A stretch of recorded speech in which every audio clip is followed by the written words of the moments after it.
দিলি কেনে? শুধু শুধু গোবর খেতে কেমন লাগবে না, তাই রুটি নিয়ে আসনু। লাও, রুটি দি খাও। আপনি মনে হয় আমার কথা ঠিক মতন বুঝতে পারেননি।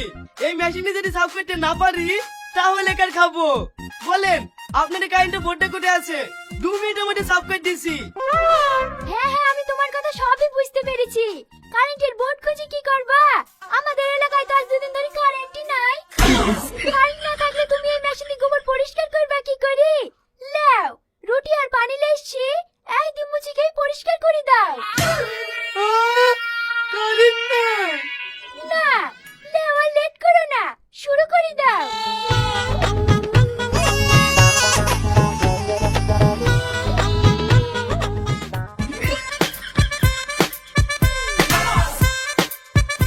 ডালে পানি খাও।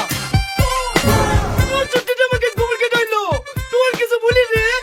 ওরে বাবা রে।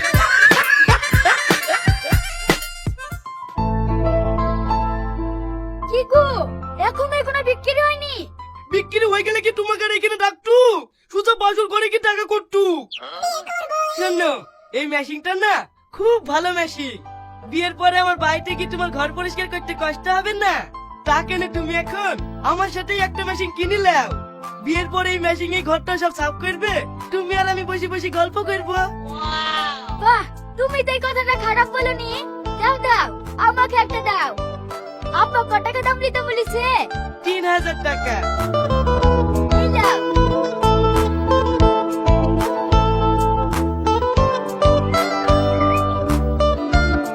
ভাবি কি করছো? এটা উঠোন ঝাড় দিছি। উঠোন ঝাড় দিতে তোমার কষ্ট হয়েছে না? কষ্ট হলে আর কি করব? তুই তো আর দিয়ে দিবি নি, আমাকেই দিতে হবে। ঢোপে কি? ঢোপে ঝাড় দাও মুনিশ, তোমার কষ্ট আমি দেখতে পাচ্ছি নি, তাই একটা ল্যাশ নু দাও। 3000 টাকা দাও। 3000 টাকায় আমার ঝাড় দেওয়ার কি মুনিশ লাগছে রে? কই দেখি। এ দেখো, কারেন্টের বোর্ডে পুরি দিবা। তোমার মতো 10টা মেয়ে ঝাড় দেওয়া কাজ এই একাই করে ফেলবে। বাহ, খুব ভালো মেশিন তো। দে, 1500 টাকা লিস। আরে ছি ছি ছি, ভাবি তুমি আর কি বলছো? আমি এক্ষুনি পরে 5000 টাকা বেঁচে আসনু। শুধু তুমি বলে 3000 টাকা বলছি। আমার নিজের বউ নিলাম না, 4000 টাকাই লিটু। যাও ভাবি, 3000 টাকা ল্যাশো গা। 3000 টাকায় এই মেশিন নেবো না। যা, তোর মেশিন তুই নিয়ে যা। বুঝলি ভাবি, এখন মানুষের উপকার করাই দোষ। তোমার তো 6 মাস অন্তর অন্তর মাজার লেগে 3000 টাকা ওষুধ লাগে। তোমার মাজা ভালো করার লেগে মেশিনটা ল্যাশনু। তুমি আবার ঘুরি দিছো। ঠিক আছে থাক। এই দাঁড়া দাঁড়া, তোর 3000 টাকা নিয়ে আসছি। যা, দুটো তো হইলো, বেলাও তো আর বেশি নয়। আরেকটা কোথায় বেচবো?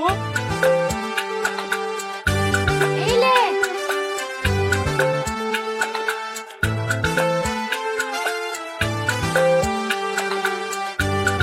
মা মা, কি হলো, চিল্লাছিস কেন? 3000 টাকা দাও। 3000 টাকা কি করবি? তোমার ঝাড় দিতে কষ্ট হয় না, তাই তোমার লেগে একটা ঝাড় দেওয়া মেশিন কিনে এসেছি। বাবা, আমার কষ্টের কথা আবার তুই কবে থেকে ভাবতে শুরু করলি রে? আজ থেকে শুরু করেছি মা। যাও যাও, ঘর থেকে টাকা লাসো গা। ঠিক আছে ঠিক আছে, দাঁড়া নিয়ে আসছি।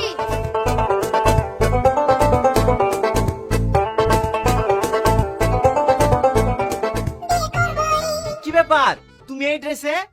বেঁচে ফেলেছি যে, আপনার দেওয়া 3টে প্রোডাক্ট বেঁচে ফেলেছি। দেন, এবার আপনার মেয়ের সাথে আমার বিয়েটা দিয়ে দেন। বিয়ে তো তোমার সাথে দেয়া যাবে না। বিয়ে দেওয়া যাবে না মানে? আপনি কথা দিয়েছিলেন যে আপনার দেওয়া 3টে মেশিন বিক্রি করতে পারলে আপনার মেয়ের সাথে আমার বিয়ে দেবেন।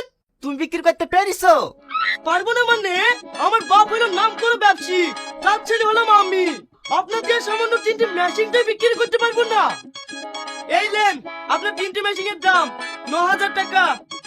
এই শাহিন, এখানে আয়। বল, ওই 3টি মেশিন কোথায় কোথায় বিক্রি করেছে?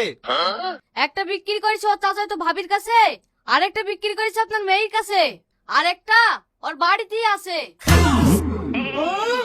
আমি কোথায় কোথায় বিক্রি করেছি তুমি জানলে কি করি?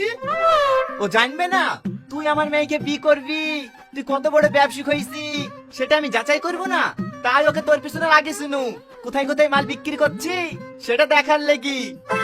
আমার দেখা হয়ে গেছে, নিজের নিজের বাড়িতে মাল বিক্রি করি বড় ব্যবসায়িক হবা। যা, তোর সাথে আমার মেয়ের বিয়ে দেবো না, বেড়া আমার বাড়ি থেকে। দাঁড়ান দাঁড়ান, আপনার কথাগুলো তো বুঝলেন, এবার আমার কথাগুলো শোনেন। তোর এখনো কিছু বলার আছে? হ্যাঁ অবশ্যই আছে। আপনি আমাকে 3টি মেশিন দিয়েছিলেন, আমি একটা মেশিন আমার বাড়িতে রেখেছি শুধু এটাই জানার লাগি। আমি যে মেশিনটা সবারই মাঝে বিক্রি করছি সেই মেশিনটা যে কতটা ভালো সেটা যাচাই করার লাগি। আর আমার ভাবি হইলো আমাদের পাড়ার সব থেকে কিপ্টি, যে একটা ডিম ভেজি 4 জনে মিলে ভাত খায়, 1 টাকা খরচ করতে গেলে 7 বার ভাবে। সেই কিপ্টি লোকের কাছেও আমাদের প্রোডাক্ট বিক্রি করে দেখেছি যে আমি কত বড় চালাক ব্যবসায়িক। ঠিক আছে, এ দুটো নাই তো মানলাম, আর আমার মেয়ের কাছে যেটা বেচেছি সেটা? আপনারই প্রোডাক্ট আপনার মেয়ের কাছে বিক্রি করে আমি এটাই প্রমাণ করতে চাইছি যে আমি যে কোম্পানি থেকে মাল কিনেছি সেই কোম্পানিতেই আবার ঘুরি লাভ করে মাল বেচে দিতে পারি।